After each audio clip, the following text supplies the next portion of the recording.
I don't use the word obsessed very much, but I am loving this Fit soda. I came across it in Sprouts, which is kind of like a small Whole Foods. Cream soda. That's my favorite so far. Just saying. Not sponsored. Wish I was, because I freaking love this stuff.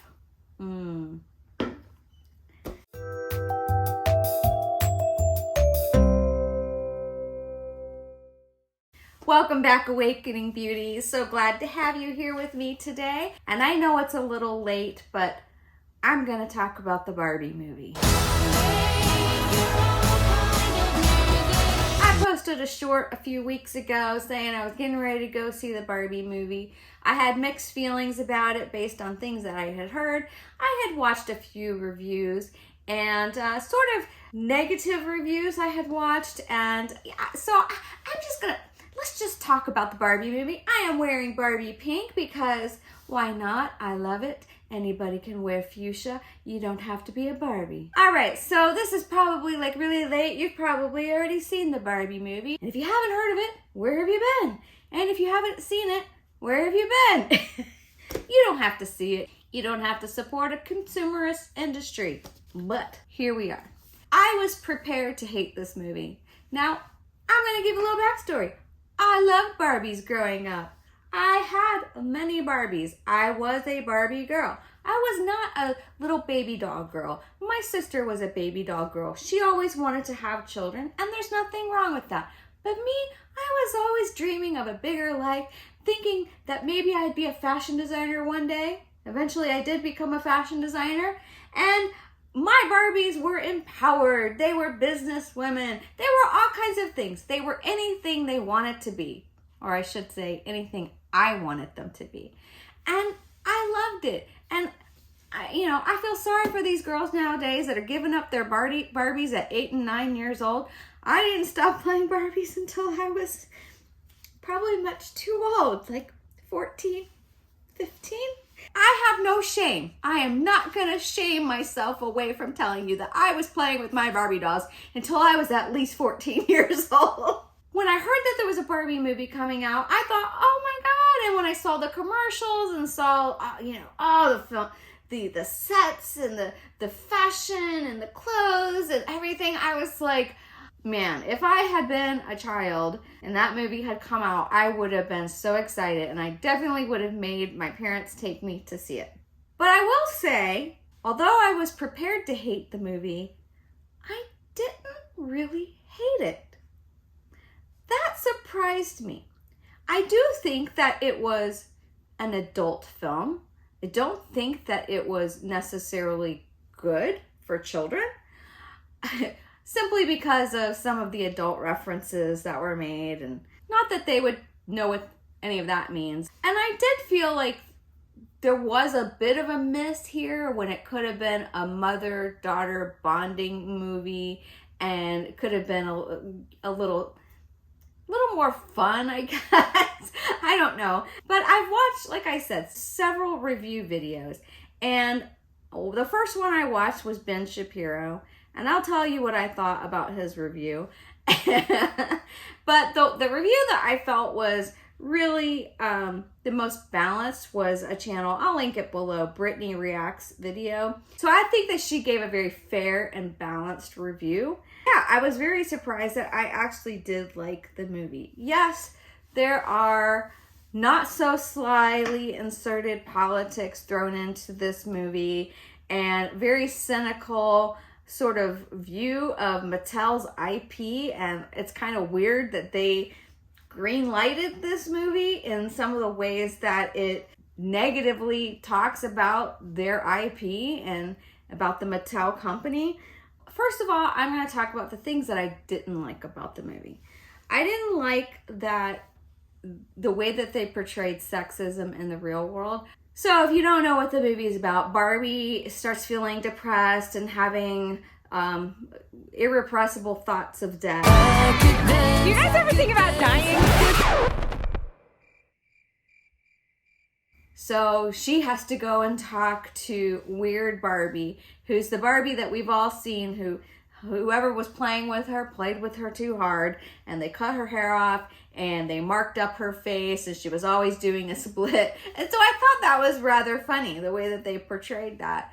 Weird Barbie has seen some things, and so Margot Robbie's Barbie is stereotypical Barbie. So she has to go see Weird Barbie to find out why she's having these irrepressible thoughts of death, why her feet go flat. My heart breaks Some things have been happening that might be related. when my world shakes. Cold shower, falling off my roof, and my heels are on the ground.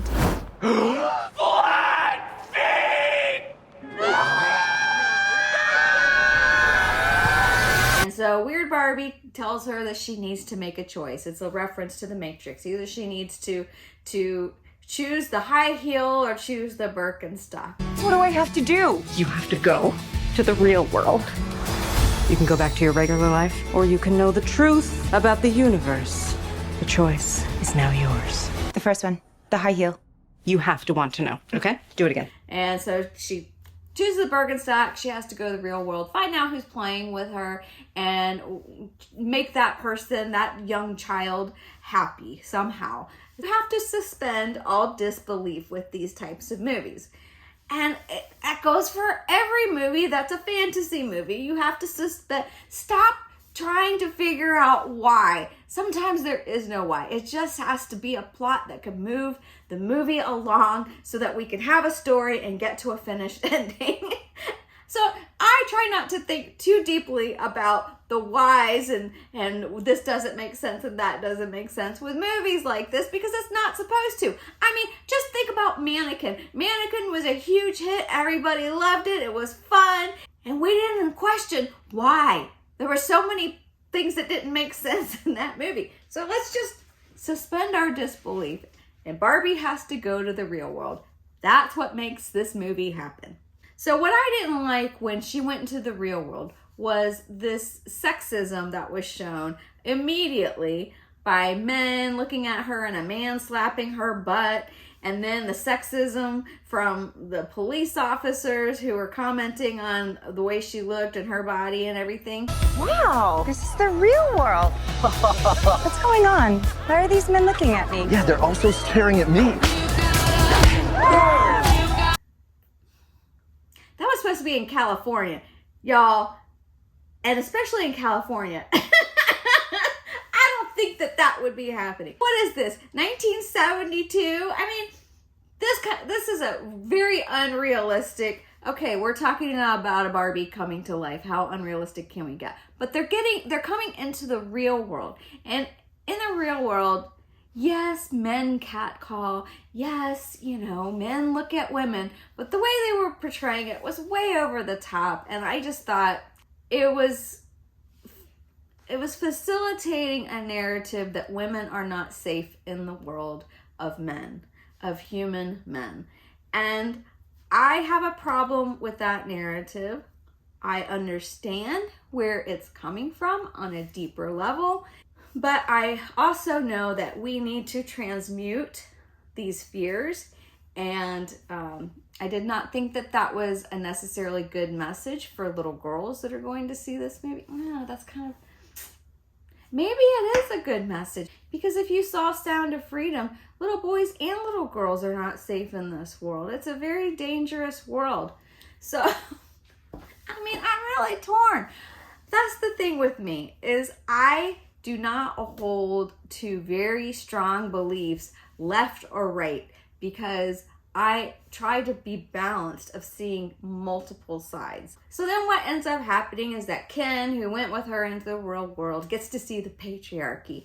And so he gets to see the patriarchy where the men are in charge. Oh, I won't let you do just one appendectomy. But I'm a man. But not a doctor. Can I talk to a doctor? You are talking to a doctor. And I need a clicky pen? No. A sharp thing? No. There he is. Doctor! Somebody get security. And in Barbie land, the men are not in charge. In fact, the Kens, don't even have their own homes. They have no rights. The Barbies run everything. And he comes and he sees that men have power, and he wants to bring that back to Barbie world. So he does, because he goes back to Barbie world before she does, and then he tries to set up the patriarchy. But it is a spoof of patriarchy, and they're making fun of it. And I don't take that as such a serious thing of like, this is threatening to the real world, because in the real world, let's face it, men have run everything for the most part, but nowadays women do have rights. And one of the jokes in the movie is Ken is like, you know, oh, I love it here, the men run everything. And the guy and the businessman that he was talking to says, oh no, women, you know, it's equal nowadays. It's not men running everything. And Ken was sort of like, yeah, you know, oh, well, tell me how it really is. And he goes, well, he said, well, we're still in charge. We just don't let them know. Well, I mean, is that true? Maybe. I don't know. I mean, men do run most of the corporations, and you know, it's for me, I grew up in a patriarchal religion where the men were in charge. And so I can see how men are still in charge in this world. And a lot of the men that have seen this movie have been very angry because they think that, you know, we're trying to take the power away from them, that we're trying to make them out to be monsters. No, they're not monsters. They're not the ones running everything. And I think that's the problem. I think that's the disconnect, that the men like Ben Shapiro are angry because they think that women are, you know, basically calling men as monsters and controlling, and that women don't have freedoms and this and that. But it's not true, because guess what? Men don't have power either. Most men don't. But the people in this world that have the most power also seem to possess a penis. There it is. And that's the way it's always been, right? But things are changing, and that's what I appreciate. There has never been a better time, and I say this to women when they start talking negatively about men, and I say, there's never been a better time to be a woman than now. There's never been a time where we've had more freedom. There's never been a time where we had choice, that we didn't have to become mothers if that's not what we wanted. And I'm sorry, Ben Shapiro, not every woman wants to be a mother. When I finished watching his review, I actually watched it twice. Yes, I gave it 2 views on YouTube just because I wanted to make sure. I watched it before I saw the movie, and then I watched it after I saw the movie. I just wanted to make sure I understood all the points that he was trying to make. And when I finished watching his review for the second time, all I thought, and I wrote it down, Shapiro is really bitter. Lighten up, asshole. That's what I wrote. I did think the movie was really fun. I do think there are certain messages, and whether you agree with all of those messages or not, we need to be able to discuss these things in the public realm, in movies.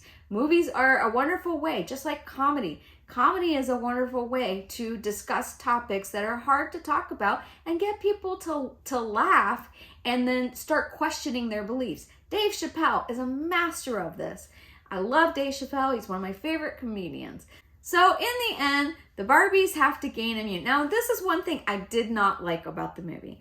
I did not like that to gain immunity, they had to manipulate the Kens. Well, first of all, they had to wake up. They sort of got brainwashed by the Kens, and you know, so that kind of bothered me too, that they were being brainwashed, being raised in a cult where you felt like you were brainwashed. And then Barbie saying that either you're brainwashed or you're weird and ugly, is what she says. And I'm like, no, it's not that, but I understand that as a Barbie, that was the only way that she could see the world. So I let that one slide. But I did not like that they sort of had to, they turned on the Kens in a way. It wasn't that they hated the Kens. Shapiro is saying that they hated the Kens. They didn't hate the Kens. They just didn't really care about the Kens. You know, these are toys. The Kens were there, you know, created as a secondary thought really to Barbie, who was a doll that was created by a woman for her daughter so that the daughter could dream about being anything that she wanted to be. And that's what I loved, as I've said before, that's what I loved about playing with my Barbies, that I didn't have to just think that my role as a woman was only going to be to become a mother and a housewife. Those were never things that interested me. From a very early age, I wanted to be independent. I wanted to have a career. I didn't want to have children, and I haven't had children. And, do I regret that? Sometimes. I don't know. My life could have gone a completely different path, but this is the path it's taken, and I'm happy with where it is now. I don't hold any bitterness towards what could have been. I'm content with where my life has led me. So in this taking back and trying to wake up the Barbies, there's a whole monologue by America Ferrera, who plays the mother of the girl who had the Barbie. By the way, I don't want to give any spoilers if you hadn't seen it, but you probably already know this, that it was America Ferrera who was feeling sad and playing with the Barbie. And that part of the movie didn't really make sense to me, because she had a career, she had a husband who seemed really nice, and he was just an afterthought in the movie, and they made him look silly. So why she was depressed, I don't know. Maybe it's because her teenage daughter was not a good person. We haven't played with Barbie since we were like 5 years old. Oh. And why did her daughter become such a bully and a hateful kind of person? And she was only like 13 or 14 years old. We don't know. We don't understand why her daughter was that way, but America Ferrera was feeling very sad, and she goes on to this monologue about how it's impossible to be a woman. And I understood what she was saying. I understood that monologue and where that monologue came from, about having to be thin, but never be, that it wasn't cool to talk about that you want to be thin, or there were so many parts of that monologue, and I understand that dichotomy of the images and the portrayals of women that we've typically been fed throughout our lives has been one way. But to talk about why that's hard to be that way is really looked down upon. And even by other women, they're like, even you get the harshest criticism from other women. And that's something that we have to face as a society, that women have been other women's harshest critics, where we should be each other's greatest supporters. But it doesn't work that way. There's been a lot of tearing down by other women. I don't know that they really talked about that in the movie. I mean, my initial reaction to it's impossible to be a woman is, no, it's not. It's not impossible. It's awesome to be a woman. I love being a woman. If you feel it's impossible because you feel disempowered, what I've come to understand about myself is that if I feel disempowered, I have disempowered myself. Nobody can do that to me. And we all come to the table with our unique gifts and abilities and talents and perspectives. And just because someone has a different perspective and viewpoint, it doesn't weaken you or make you wrong. It doesn't make them wrong. What we need to focus on as a society is being united, and instead we're constantly being divided. Blame the media, blame politics, blame whatever you want to blame, but that's the truth. And the Bible says, and President Lincoln quoted, "A house divided amongst itself cannot stand." So the thing that I didn't really like about the movie was pitting men against women and then making men look kind of dumb. And ultimately, they kind of made the Barbies look dumb too. So it went both ways. So I felt like it was kind of a balanced view of making men and women both look bad. And that, and some people will come away with it. Like there was a waitress today, she overheard me and my girlfriend, we were having breakfast, talk about the Barbie movie. She goes, "Oh, I thought it was great, and how things would be if women were in power." And I'm just like, that is not what I came away from it with. I mean, because look, in the end, the Kens didn't get anything. They had no rights. They had no house. She wanted him to find himself, and that was what she was going into the real world, was to find herself. And so she wanted Ken to have that as well. So that was she wanted him to have what she had, but ultimately they didn't give the Kens anything. Maybe in the next movie, Ken will get a house. Who knows? Being a woman is not impossible, but trying to be someone other than you are is. And listen, there's been so much criticism. I mean, you could probably read millions of articles about how Barbie has been bad for the world. In fact, that teenage girl in the movie was talking about how Barbie set an unrealistic expectation of what a woman is, and that it led to consumerism and all the negative things. And I was like, boy, she's really bitter for that young of an age. But I don't think that that's true. I don't think that the doll actually led to women having an unrealistic expectation of what they should look like. But trying to be someone else than you are is an unrealistic expectation. So I'm just going to read what I wrote here because I'm having trouble remembering what I wrote, but what I wrote was really good. All of the so-called messaging that makes it impossible to be a woman in this world are stories. Stories we tell ourselves. And if I don't like that story, I can change it. And I don't need anyone's permission or approval to change my story. What it boils down to is seeking approval outside myself, disempowering myself by needing validation from others. This is how I view the world. And I think that there were things that were really good about the movie. I thought there were things that were really fun about the movie, and also bringing the message that you can change your story. Barbie changed her story in the end when she decided to become a real live woman. Kind of like Pinocchio. She wanted to become a real live girl. And that we can recreate ourselves. We are constantly evolving. We are never the same. That we get to choose what our story is going to be.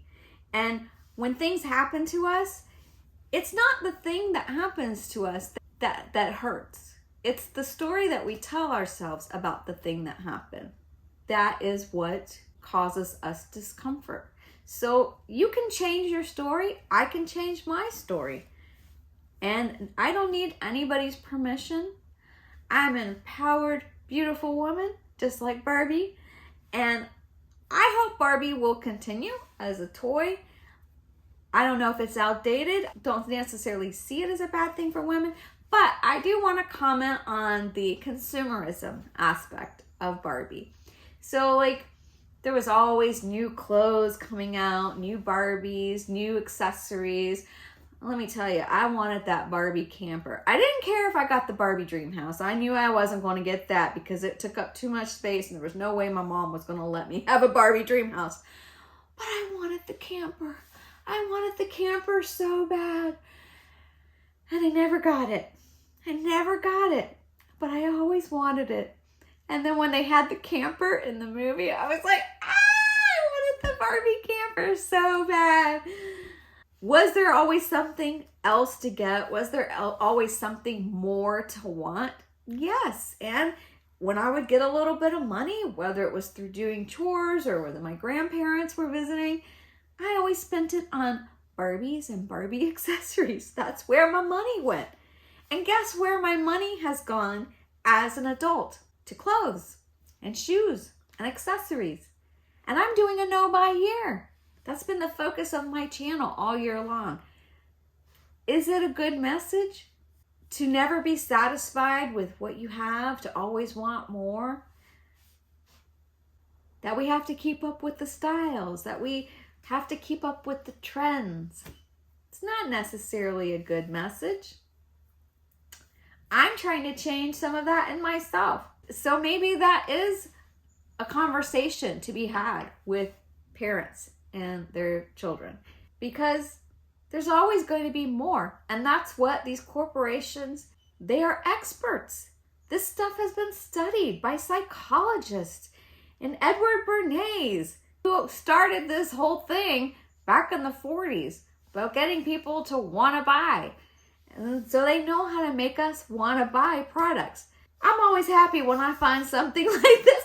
Again, not sponsored. I'm always glad when I find a product like this that I just saw on the shelf that I absolutely love, that I was not advertised towards, and I just saw it and it looked delicious and I bought it and I loved it. I love it when that happens. I love it when I'm not being advertised to and I find a product that I love.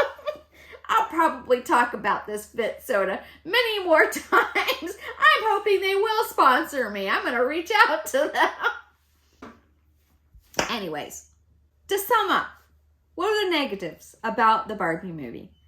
Consumerism, men versus women, that women have to manipulate. I don't know if I even went into that, about the women, the Barbies had to manipulate the men, had to manipulate the Kens to get them jealous so that they started fighting amongst themselves, and then they missed out on the vote because they were going to change the Constitution where the men were going to run the place. So anyways, the Barbies turned, and that turned into a hilarious scene where, I mean, they don't have weapons, so they're fighting on the beach with like pool floaties and things that don't hurt at all. And then, you know, it turned into a musical number, or, I mean, and let me just say, I know I'm kind of going all over the place. Ryan Gosling, he played that role so superbly. So did Margot Robbie, but I loved the innocent way that he played the Ken. He was just like, almost like an infant, you know. He didn't have any concept of the real world and of his real role in even Barbie world, because he was created for Barbie and Ken. And so, but the way that he played it, like very innocent, and then there was a musical number, and I loved it. I thought it was hilarious. I'm Team Ken. I gotta say, I'm Team Ken. In that situation, I felt sorry for Ken, and I wanted him to have rights too. Another negative, Barbie's matriarchal world doesn't really acknowledge the inequality of the Kens, which I talked about before. The positives in it was that a girl can be anything that she wants to be. If she wants to be a mother when she grows up, that's fantastic. But if she wants to be an astronaut, that's great too. Another theme that I think sort of came out of this, that I gathered out of this, is that men and women are struggling in this world. It's not one-sided. We're all struggling. So what I said before about unity, we need to like really try to see each other, see what each other are going through, because it's a difficult world, you know, and we need to have compassion and just try to see each other and see what each other are going through and listen. Yeah, so another positive, I guess this is positive, that both the Kens and Barbies look dumb at times throughout the movie. So it's not just the Kens looking dumb. And I think it does acknowledge that men and women have struggles in this world. And in the end, Barbie does want Ken to have what she has. And that's the freedom to live life as he wants to. So that's my review of the Barbie movie. I liked it. I liked it more than I thought I would. I would probably see it again if given the opportunity.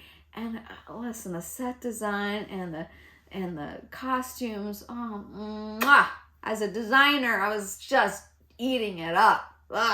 So good. So I hope you've enjoyed this. I've enjoyed watching it and reviewing it for you. And if you want to see more videos like this, comment below. Let me know what your thoughts are. And if you liked the video, please give it a like and subscribe. A lot of you aren't even subscribed. Like 99% of the people watching my videos aren't subscribed. So please give a subscribe. And if you're really brave, hit that notification bell so you'll be notified immediately when I release a new video.